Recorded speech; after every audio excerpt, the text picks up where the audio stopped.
Institution interview দিছিলাম, GSC interview. তো সেখানে আমারে বাদ করে দিছে, তুমি 5.5 এ অস্ট্রেলিয়াতে ডাইরেক্ট ব্যাচেলার্সে ঢুকতে পারবা না। তো আইএলটিএস এ আমার বেশি একটা ভালো স্কোর আসে নাই।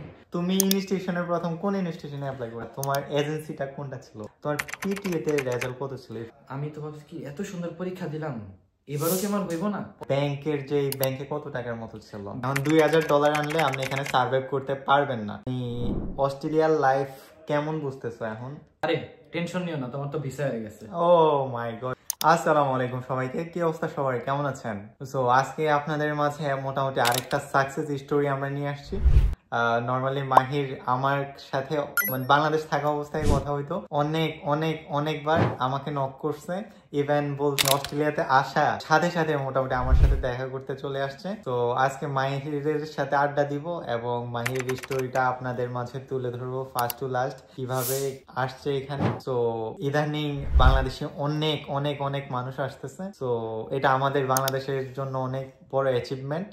সো মাহির আজকে স্টোরিটা শুনবো, সো দ্যাট যারা ফিউচারে আসতে চাচ্ছেন তাদের জন্য মোটামুটি অনেক অর্থিত একটা ভিডিও হইতে যাচ্ছে। সো মাহির, কি অবস্থা? আলহামদুলিল্লাহ ভাইয়া, ভালো। তো অস্ট্রেলিয়াতে তো চলে আসলা, কেমন লাগতেছে? মোটামুটি ভালোই লাগতেছে, শুধু একটু শীতটা একটু অ্যাডজাস্ট করতে একটু কষ্ট হইতাছে, একটু বেশি শীত এখানে। বাংলাদেশে তো গরমের মধ্যে বড় হয়েছি, তাই এখানে একটু বেশি শীত। এখন তোমার পড়াশোনার কি অবস্থা, যদি স্টোরিটা সবাইকে বলতা।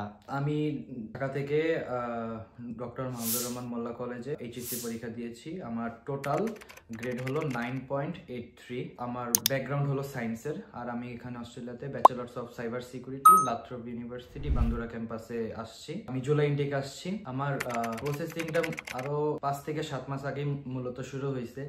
অস্ট্রেলিয়াতে আসার পরে এখনো জবলেস, তাদের মাস্ট রিকমেন্ড করবো আপনারা টেনশন না নিয়ে, হোক সেটা বাইক, হোক সেটা সাইকেল, হোক সেটা গাড়ি, ওইটার থ্রুতে ফুড ডেলিভারি অথবা উবার ইটস বলতে পারেন, সেটা সব করা শুরু করেন। অনেক ফ্রিডম একটা জব, ইনকামও মোটামুটি ভালো থাকে, মাঝে মধ্যে ভালো, মাঝে মধ্যে ডাউন থাকে, বাট আমি রিকমেন্ড করবো কিছু না থাকা থেকে কিছু তো পাওয়া ভালো। আপনার থাকা খাওয়া বাসা ভাড়া আরামসে উঠে যাবে। আর আমার লিঙ্কের থ্রুতে যদি আপনি উবার ইটস অ্যাকাউন্ট খোলেন তাহলে পেয়ে যাচ্ছেন অলমোস্ট $500 একদমই ফ্রি, যেটা বাংলাদেশে কনভার্ট করলে 40,000 টাকা পেয়ে যাচ্ছেন আমার লিঙ্কের দ্বারা যদি আপনি উবার ইটস অ্যাকাউন্ট খোলেন। এর মধ্যে আমার আইএলটিএস দিয়েছিলাম। আইএলটিএস প্রায় 6-7 মাস মতো আমার আইএলটিএস এর সময় লাগছিল। তো অনেকটা বেশি এফোর্ট দেওয়ার পরও আইএলটিএস এ আমার বেশি একটা ভালো স্কোর আসে নাই। ওভারঅল 5.5 আসছে, কিন্তু কিভাবে আসলো আমি বুঝলাম না, কিন্তু আমার প্রস্তুতিটা অনেক বেশি ভালো ছিল। পরে আমি এজেন্সির সাথে যাই কথা বলছি, তো তারা আমাকে বলতেছে যে তুমি 5.5 এ অস্ট্রেলিয়াতে ডাইরেক্ট ব্যাচেলার্সে ঢুকতে পারবা না, তোমার ডিপ্লোমা নিতে হবে। তো আমি চিন্তা করতেছি এত কষ্ট করে 6-7 মাস ধরে আইএলটিএস কইরা যদি আমার ডিপ্লোমাতে আসতে হয়, এই আসার তো কোনো মূল্য নাই। তো পরে ভাই আমাকে বললো যে তুমি একটা কাজ করতে পারো, তুমি একটা 20-25 দিন তোমার মানে টাইপিং স্পিড কেমন। তো বললো যে, আমি বললাম যে হ্যাঁ মোটামুটি আছে, তো তুমি পিটিএ কেন দাও না? তো আমার ওই সময় পিটিএ সম্পর্কে কোনো একটা ধারণাই ছিল না। তো ভাগ্যিস ভাইয়ার যে শালা, সে আমার আবার ফ্রেন্ড, তো তার থ্রুতেই আমি ওই এজেন্সির ভাইয়ের সাথে দেখা করতেছিলাম। তো সে আমাকে পিটিএর কথাটা বললো। দেন আমি আমার বন্ধুর থেকে একটা ভালো ওয়েবসাইট নিলাম যে কোথায় কোর্সটা করলে ভালো হয়। তো আলহামদুলিল্লাহ প্রায় 15-20 দিনের একটা প্রিপারেশনে আমি স্কোর আনলাম। তো এই স্কোরে আমি ইজিলি অস্ট্রেলিয়াতে আমার মোস্ট ইউনিভার্সিটিস আমাকে নিবে। তো সেই ওয়েতেই আসছি মূলত। আমার এজেন্সি মোটামুটি অনেক ভালোভাবেই হেল্প করছে। এর মধ্যে আবার আমার অনেক সমস্যা হয়েছিল।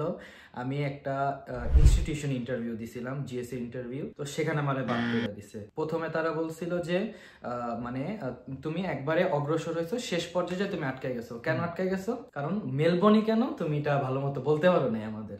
সত্যি কথা বলতে আসলে মেলবোর্নই যে কেন এটা আমি আসলে ভালো মতো জানতামই না।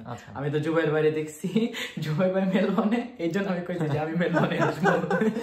আচ্ছা, তুমি ইনস্টিটিউশনের প্রথম কোন ইনস্টিটিউশনে অ্যাপ্লাই করেছিলে? আমি ইনস্টিটিউশন ইউএইচই, ইউনিভার্সাল হায়ার এডুকেশন। সেখানে মূলত টিউশন ফিসটা একটু কম ছিল, তাই ভাবলাম চেষ্টা করে দেখি। না, নর্মালি ইনস্টিটিউশনগুলোর কলেজগুলোর ভিসার ইস্যু অনেক কম, আর ওইটার জন্য একটু প্রিপেয়ার হওয়া লাগে, ইন্টারভিউর জন্য একটু প্রিপেয়ার হওয়া লাগে। যাই হোক, আল্লাহ যেটা করে ভালোর জন্যই করে। সো পরে মানে ল্যাট্রোবের জন্য আর কোথায় কোথায় অ্যাপ্লাই করেছিল? আমি সিকিউতে অ্যাপ্লাই করছি, সিকিউ, তারপর ইউএইচই তে, দেন আরএমআইটিও তো মনে হয় অ্যাপ্লাই, আরো 2-3টা ইউনিভার্সিটিতে অ্যাপ্লাই করছিলাম, কিন্তু ওখানে আমার ব্যাংকের অ্যাকাউন্টের জন্য বাদ দিয়ে দিয়েছে, কারণ তারা নাকি মানে ব্যাংকেরও একটা ব্ল্যাক লিস্টেড একটা কি জানি আছে। আচ্ছা, এটা আমি ওই সময় জানতাম না, তো এই জন্য আমার অনেক ইউনিভার্সিটি থেকে ফাইল সাবমিট করার সাথে সাথে বাদ করে দিছে। তো পরে লাথ্রবে হয়েছে। লাথ্রবে কিভাবে হইলো এটার পিছনে একটা বড় কাহিনী আছে। আচ্ছা। লাথ্রবের আমাকে বলতেছে জিএস এর ইন্টারভিউ নাকি অনেক হার্ড হয়। আমি তো ওই ইউএইচির জন্য প্রচুর পড়ছি, ইউএইচি তে 2-3 বার ইন্টারভিউ দিয়ে অনেক বেশি কনফিডেন্ট আমি। তো বললাম ঠিক আছে ভাই, যা কপালে আছে, আমি যেহেতু 2টা দিয়েই দিছি, এটাও নাইলে কনফিডেন্স চলে আসছে। আচ্ছা, আলহামদুলিল্লাহ দিলাম। তো ইউএইচির বেলা আমি মনে মনে চিন্তা করছি, আরে আমারে তো নিয়েই নিব। কিন্তু লাথ্রবের ইন্টারভিউর বেলা আমি চিন্তা করতেছি কোনো সম্ভাবনা নাই। আমি ডাইরেক্ট এজেন্সিতে ফোন দিছি, ভাইয়া ফেব্রুয়ারি ইনটেক ধরেন, জুলাই বাদ। পরে আমাকে এমন জায়গায় মানে ফোকাস করছে আমার, যে আমি তো যেহেতু 23-এর ব্যাচ, আমার একটা গ্যাপ এক্সপ্লেনেশন আছে, আমি ইউনিভার্সিটিতে কেন পড়তেছি না, কি সমস্যা, এইটা কেন সেটা কেন জিজ্ঞাসা করতে করতে আমি পুরা মানে, কারণ আমাদের তো বাংলাদেশে ওই যে অনেক আন্দোলন চলো, এসব একটা শর্টকাট একটা রিজন মাইরা দিলাম। পরে আলহামদুলিল্লাহ ভাইয়া বলতেছে যে মাহি তোমার তো জিএস পাস। আমি বলছি কি ভাইয়া জিএস পাস? আয় এরপর তো তাহলে আর কোনো বাধা নেই, সুন্দর মতো আইসা পড়তে পারবো অস্ট্রেলিয়াতে। আচ্ছা, ওইটা তো নরমালি ইন্ডিয়া থেকে হয়ে থাকে না? ইন্ডিয়া থেকে আমার একটা মেয়ে নিয়েছিল, যেহেতু আমিও ল্যাট্রোব ইউনিভার্সিটিতে এসেছিলাম, সো আমার একটা মেয়ে নিয়েছিল ইন্ডিয়া থেকে। বাট আমার বেলায় মেয়েটা অনেক মানে আমারও হেল্প করেছে, অনেক সুইট ছিল। আমার এখনো মনে আছে 35 মিনিটস নিয়েছিল আমার ইন্টারভিউ। 40 মিনিটস না? আচ্ছা, পরে আরেকটা ইম্পর্টেন্ট কথা, তোমার এজেন্সিটা কোনটা ছিল? আমার এজেন্সি ছিল wisdom education. Wisdom, is it authorised? হ্যাঁ জি ভাই, অথরাইজড। তাদের প্রায় ভিসা অনেক, তাদের ভিসা উইজডমটার নাম শুনেছি, কিন্তু ঘাটাঘাটি উইজডমটা কেন, আমার ফ্রেন্ডের দুলা ভাই আবার সেখানে ম্যানেজার, তো আবার তিনি আমার গ্রামের লোক, তাই অনেক বেশি ভরসা পেতেছিলাম যে না থাক, অন্য একটা আশেপাশে যাবো, এর থেকে নিজের গ্রামের লোকের মানুষ, নিজের বন্ধু দুলা ভাই, তার সাথে কেন নয়, বাকিটা আল্লাহ দেখে নিবে, যদি লস খাইলাম। তোমার পিটিএ তে রেজাল্ট কত ছিল? আমার পিটিএ তে ওভারঅল 54। এখানেও ভাই আমার একটা বাস দিয়ে দিছে, জানেন কেমনে? আমার যে পিটিএর রেজাল্ট, সেখানে আমার ওভারঅল আসে 57-58। 57-58 আসলে আমার 6.5 7-এর মতো একটা কম্পারিজন আসে, কিন্তু 58 মানে 6.5। তো আমার আসছে 54। কেন? তারা আমাকে রিজন বললো, মানে আমি আমার ম্যামের সাথে জিজ্ঞাসা করছি, ম্যাম এত কম কেমনে আসলো? আমি তো আমার তো স্কোরের ওভারঅল আমি তো কোনো মিলাইতে পারলাম না, আপনাদের এখানে আরো স্টুডেন্টদের ফাইল আপলোড করা আছে, তারা তো আমার থেকেও কম, তাদেরও তো 57-58। তিনি আমাকে বলতেছে তোমার লিসনিং একটু খারাপ গেছে, দেখা তোমার ওভারঅল ড্যামেজ খেয়ে গেছে। আচ্ছা, আমি তো ওই সময় প্রচুর আসলে ডিপ্রেস হয়ে গেলাম যে এত সুন্দর স্কোর করার পর আমার স্পিকিং এ প্রায় 8.5 আসছিল। আমি তো ভাবছি কি এত সুন্দর পরীক্ষা দিলাম, এবারও কি আমার হইব না? পরে আমার এজেন্সির লোকটা বলছে না তোমার এবার হবে। তো সেই আমাকে বলছে যে হবে, দেন আর কি প্রসেস। তো 54 দিয়ে হয়ে গেছে? হ্যাঁ, 54 দিয়ে আলহামদুলিল্লাহ হয়ে গেছে। আর ব্যাংকে কত টাকার মতো ছিল? ব্যাংকের 60 লাখের মতো এফডিআর দেখাইছি। এফডিআর আর লিকুইড মানে অরিজিনাল মানি ওইটা কত দেখাইছে? যেটা থেকে টিউশন ফি দিয়েছো ওইটা কি লাইক 1 ইয়ার ক্যালকুলেশন করে যেটা হয় अराउंड 70 to 80 লাখ এর মতো দেখেছিলাম। 78 লাখ দেখাইছিলাম ভাই টোটাল। তার মানে 28 লাখ ছিল অরিজিনাল মানি আর 50 লাখ মেবি এফডিআর। না 60 লাখ। ও 60 লাখ ডাইরেক্ট এফডিআর ভাই, এটা মানে পুরো জেনুইন এফডিআর ভাই, মানে কোনো লোন টোন না। ও মানে আমরা তো বেশিরভাগ কি করি 5 লাখ টাকা দিয়ে 50-60 লাখ দেখিয়ে দিই, বাট তোমার প্লাস পয়েন্ট ছিল অরিজিনাল। কিন্তু ভাই এই অরিজিনাল দেখাইতে যাও ভাই এত কাগজপত্র চাইছে ভাই, কাগজপত্র দিতে দিতে দিতে দিতে আমি তো ভাবছিলাম অস্ট্রেলিয়া বাদ, আর কাগজপত্র দিতে পারবো না। মানে আমি এতটা টাফ হয়ে গেছিলাম, মানে এতটা বিরক্ত হয়ে গেছিলাম, ভাবতেছিলাম যে আরেকটা বার যদি এজেন্সির লোক আমার কোনো কাগজপত্র চাই, যে ভাই মাফ করেন ভাই, আর আমার পক্ষে আর দেওয়া সম্ভব না।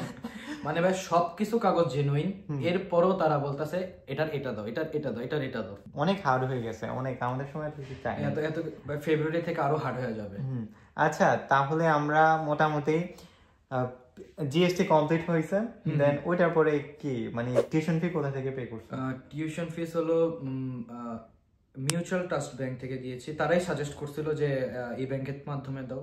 সেখানে লাথ্রোবে তো আবার ওই ফার্স্ট সেমিস্টারে কোনো স্কলারশিপ নাই, তো ফার্স্ট সেমিস্টারের পুরাটা টিউশন ফিস একবারে দিয়া, দেন এই যে হেলথ ইন্স্যুরেন্স আচ্ছা এটা প্রথমে পাঠাইছি।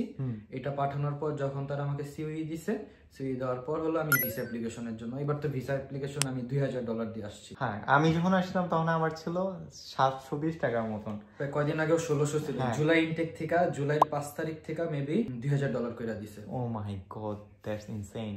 সো তোমার টিউশন ফি হয়ে গেছে, তো টিউশন ফি দেওয়ার পর পরে সিওই চলে আসছে? হ্যাঁ, সাথে সাথে চলে আসছে। কতক্ষণ সময় লাগছে, মানে কেমন সময় লাগছে? মেবি 5-6 ঘন্টার মধ্যে এসে পড়ছে। আচ্ছা, আমার ভিসাও খুব তাড়াতাড়ি এসে পড়ছে। আমি টিউশন ফিস যেদিন দিছি এর 2-3 দিন পর আমি মেবি 6 তারিখ আমি আমার মেডিকেল দিছি।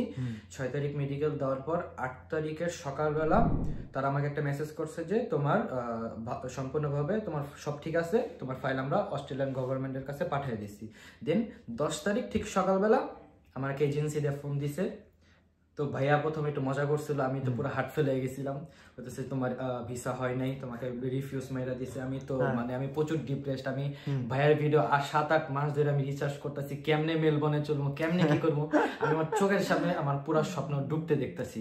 আমি আরেকটু হলে কাইন্দে দিই, তখন এবার বলছে যে আরে টেনশন নিও না, তোমার তো ভিসা হয়ে গেছে। ও মাই গড, এর ফিলিংসটা অন্যরকম। 2 দিনের মাথায় আমার মেডিকেল দেওয়ার 2 দিনের মাথায় আমার ভিসা হয়ে গেছে। আমার 10 তারিখে ভিসা হইছে, আমি 14 তারিখে টিকিট কেটে ফেলাইছি। আচ্ছা, আরেকটা ইম্পর্টেন্ট বিষয় মোটামুটি এখানে মানে বাদ পড়ে গেছে, তোমার যে সব পেপারস গুলো আছে ওগুলো কি এজেন্সি সব ঠিক করে দিছে না তুমি কোনো লয়ার থ্রুতে করেছো? লয়ারের থ্রুতে, ওই যে ভাই আপনি যে টাউন হলের কথা বলছিলেন না, মিরপুর টাউন হল, সেখানে একটা লোক। দেখেন ভাই, আমার সবগুলো ভিডিওর যে ফলো করে এটা তার প্রমাণ, বুঝতে পেরেছেন? আমি যাই হোক ওইখানে একজনকে ধরে ও মোটামুটি সব ঠিক করে দিছে। সব, কিন্তু এখানে ভাই প্রচুর আমার স্ক্যাম খায় দিছিল ভাই। প্রথমে তার আমার বিজনেস অ্যাকাউন্টে ঢুকায় দেবে, মানে বিজনেস দিয়া যে মানে আমাকে এজেন্সি লোক বলতেছে আমরা তো বিজনেস ছাড়া প্রসেস করি না, তো সে নাকি বিজনেসই ঢুকায় নাই।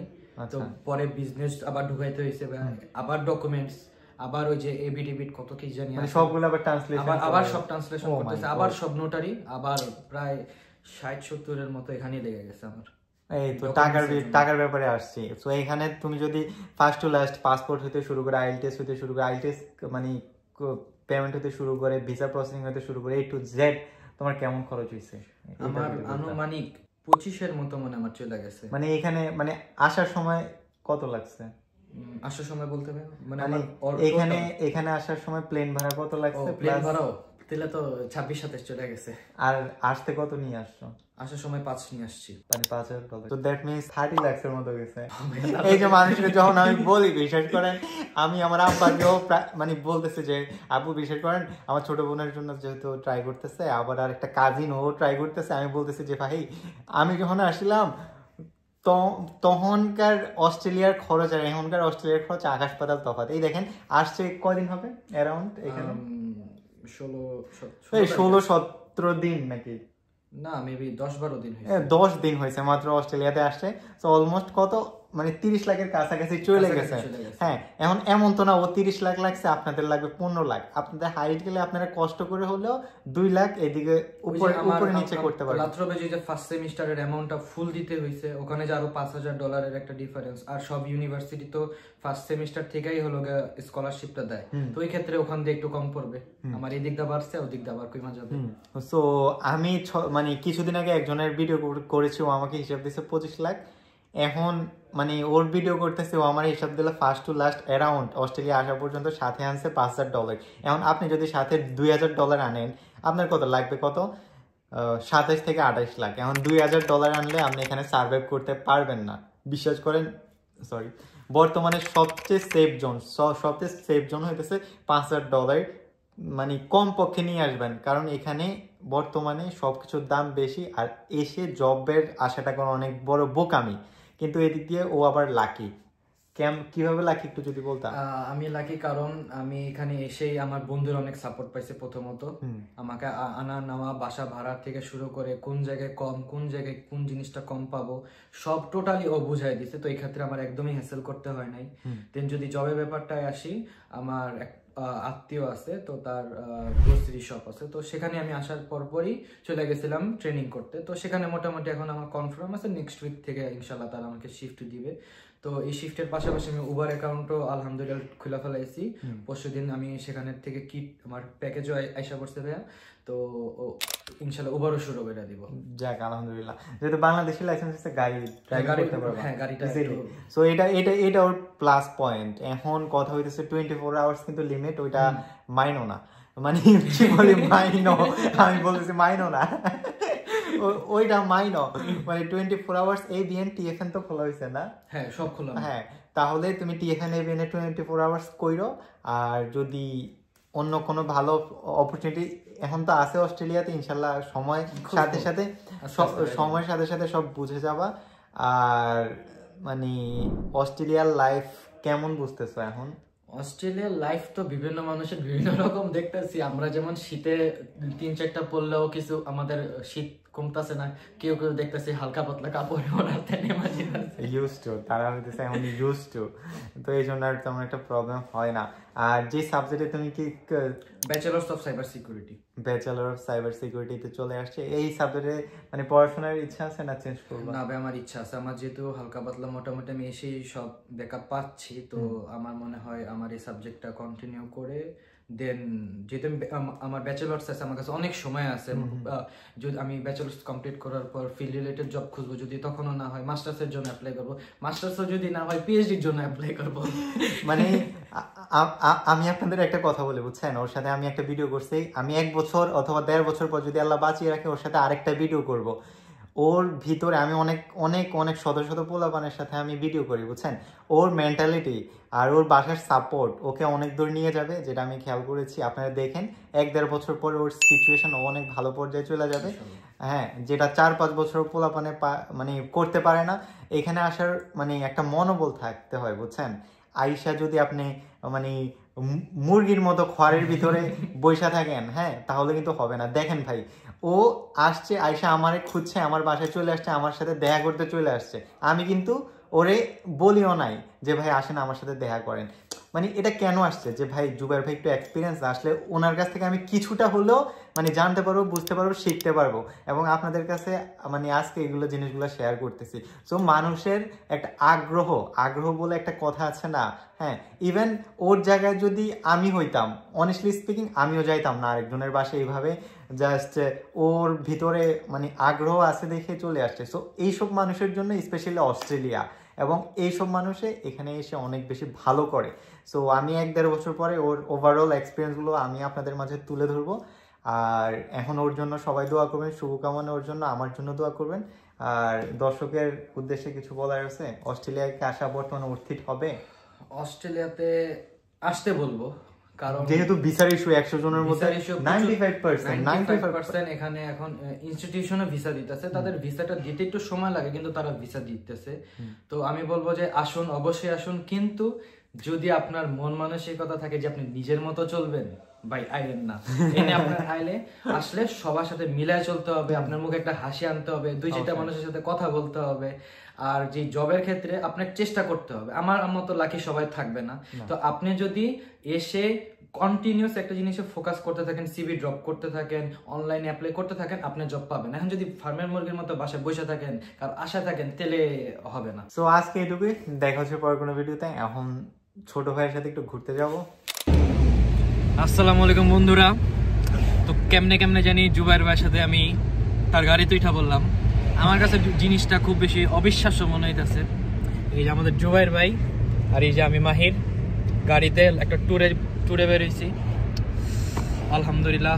ভালোবাসা কি জিনিস, মানে ও আমারে ভালোবাসার টানে চলে আসছে আমার কাছে। এখন আর কি ছোট ভাই নিয়ে ঘুরতেছি, দোয়া করেন। তো মাহির কি হাল অবস্থা, কেমন লাগতেছে সব? আলহামদুলিল্লাহ, আমার তো চক্ষম লাগতেছে। জুবাইর ভাই গাড়িতে, জুবাইর ভাইয়ের লগে ঘুরতেছি। বড় ভাই, এমন একটা বড় ভাই পাইছি, মানে কোনো সমস্যা আমার ভাইরে আমি শিখাইতে পারবো। আমার ভাইয়ের প্রতি এত বেশি ভালোবাসা, ধাবদু ভাইয়া বললাম। তো মাহির অনেক সুইট একটা ছেলে। আর মাহির, তোমার কিছু বলা থাকলে বলো। আমার ভিডিওটা অবশ্যই সবাই দেখবেন, অবশ্যই বেশি বেশি ভাইরাল করে দেবেন ভিডিওটারে। একবারে ভাইয়ের চ্যানেলটারে সাবস্ক্রাইব মাইরা একবারে পুরো উড়াই দিবে, মানে উড়ানো বলতে ভালোভাবে। ঠিক আছে সবাইকে আসসালামু আলাইকুম।